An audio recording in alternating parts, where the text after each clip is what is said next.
নোয়াখালী সোনাইমুড়িতে চলছে জনপ্রিয় ধারাবাহিক ব্যাচেলর পয়েন্টের শুটিং। জনতার ঢল হাজির শুটিং সেটে। জনতার উৎসাহ চোখে পড়ার মতো। এক নজর প্রিয় ধারাবাহিকের প্রিয় মুখ কাবিলা, হাবু, পাশা ভাই, শুভকে দেখতে এসেছে জনতা। সেখানে নতুনভাবে যোগ হলো রোকেয়ার বান্ধবী। রোকেয়ার বান্ধবীর চরিত্রে আছেন ফারিয়া শাহরিন। কাজল আরিফিন অমি পরিচালিত ব্যাচেলর পয়েন্ট ধারাবাহিকে এবার অভিনয় করছেন ফারিয়া শাহরিন। ধারাবাহিকটির নোয়াখালী পর্বের শুটিংয়ে অংশ নিয়েছেন এই লাক্স তারকা। নিশ্চিত করে এই অভিনেত্রী বলেন, আমরা নোয়াখালী সোনাইমুড়িতে ব্যাচেলর পয়েন্টে শুটিং করছি। এদিকে ফারিয়া শাহরিন ফেসবুকে ব্যাচেলর পয়েন্টের শুটিং স্পট থেকে একটি ছবি পোস্ট করেছেন। ছবিটি মুখ্য বিষয় নয়, তবে ওই ছবির ক্যাপশনে কথাগুলো নেটিজেনদের কাছে আলোচ্য হয়ে উঠেছে। কাজল আরিফিন অমিকে শহরের সেরা নির্মাতা হিসেবে অভিহিত করেছেন ফারিয়া। তিনি লিখেছেন, আলহামদুলিল্লাহ, ব্যাচেলর পয়েন্টে একটি অংশ হতে পেরে আমি খুবই আনন্দিত। বর্ণনা করতে পারবো না যে আমি কতটা খুশি। এখন আমি শহরের সেরা নির্মাতা কাজল আরিফিন অমির সঙ্গে কাজ করার সুযোগ পেয়েছি। নিঃসন্দেহে তিনিই সেরা। এতদিন পর ভালো একজন নির্মাতার সঙ্গে কাজ করে আনন্দ লাগছে। ফারিয়া শাহরিন বলেন, আমরা এই মুহূর্তে নোয়াখালীতে রয়েছি, শুটিং চলছে। এখানে এসে আমাদের অবস্থা ভয়াবহ রকমের হয়ে যাচ্ছিল। হাজার হাজার মানুষ ব্যাচেলর পয়েন্ট টিমকে দেখতে ভিড় করেছে। তাদের সামলানো কঠিন হয়ে যাচ্ছে। হিউজ ক্রাউডের মধ্যে আমরা শুটিং করছি। আজ শেষ হবে নোয়াখালী পর্বের শুটিং। নির্মাতা প্রসঙ্গে এই লাক্স তারকা বলেন, অমি ভাইকে সেরা নির্মাতা বলার অসংখ্য যুক্তি রয়েছে। তিনি একটি দৃশ্য সম্পূর্ণ করতে যে পরিশ্রম করেন তা বলার মতো। সূক্ষ্ম সূক্ষ্ম বিষয়গুলোকে তিনি যত্নের সঙ্গে মেনটেন করেন। এছাড়া তার কাজ যে কাউকে মুগ্ধ করবে।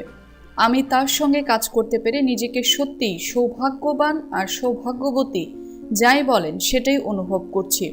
দেশের নানা প্রান্ত থেকে রাজধানীতে ভিড় করেন ব্যাচেলর অনেক নারী পুরুষ। তাদের কেউ কেউ থাকেন মেসে, কেউ বা আবার দলবদ্ধ হয়ে ফ্ল্যাটে ভাড়া নিয়ে থাকেন। নগরীতে বসবাসরত ব্যাচেলরদের জীবনযাপন নিয়ে নির্মিত হয়েছে ধারাবাহিক নাটক ব্যাচেলর পয়েন্ট। ব্যাচেলর পয়েন্ট 2018 সালে মাঝামাঝি সময়ে নির্মিত একটি বাংলাদেশি ধারাবাহিক নাটক। দেশের নানা প্রান্ত থেকে রাজধানীতে ভিড় করেন অনেক মানুষ। নগরীতে বসবাসরত ব্যাচেলরদের জীবনযাপন নিয়ে নির্মিত হয়েছে ধারাবাহিক নাটক ব্যাচেলর পয়েন্ট। কমেডি ধারা নাটকটি রচনা, চিত্রনাট্য ও পরিচালনা করেছেন কাজল আরিফিন অমি। আগস্ট 2018 থেকে 152 পর্বের এই নাটকটি চ্যানেল 9-এ প্রচারিত হয়। ধারাবাহিকটিতে অভিনয় করেছেন এক ঝাঁক তারকা। বর্তমানে এতে অভিনয় করছেন মিশু সাব্বির, জিয়াউল হক পলাশ, চাষী আলম, সাবিলা নূর, মারজুক রাসেল, সঞ্জনা সরকার রিয়া এবং তামিম মৃধা মুখ্য চরিত্রে। ব্যাচেলর পয়েন্ট মৌসুম 1 জানুয়ারি 19-এ শেষ হয়েছে এবং 21 সিজন থেকে শুরু হয়েছে মৌসুম 2 নভেম্বর 2019-এ এবং কোভিড-19 প্রাদুর্ভাবের জন্য 2020-এ 420-এ অস্থায়ীভাবে শেষ হয়েছিল।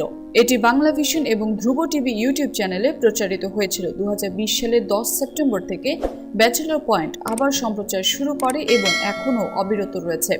ব্যাচেলর পয়েন্ট কাজল আরিফিন অমি পরিচালিত একটি কৌতুক ভিত্তিক নাটক।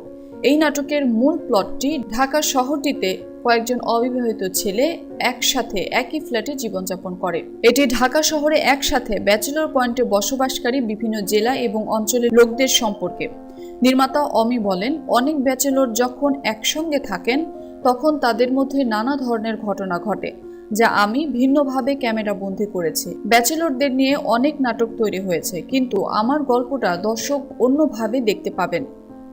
আমার বিশ্বাস প্রথম 2-3 পর্ব দেখার পর দর্শক ব্যাচেলর পয়েন্ট আর দেখা বন্ধ করতে পারবে না।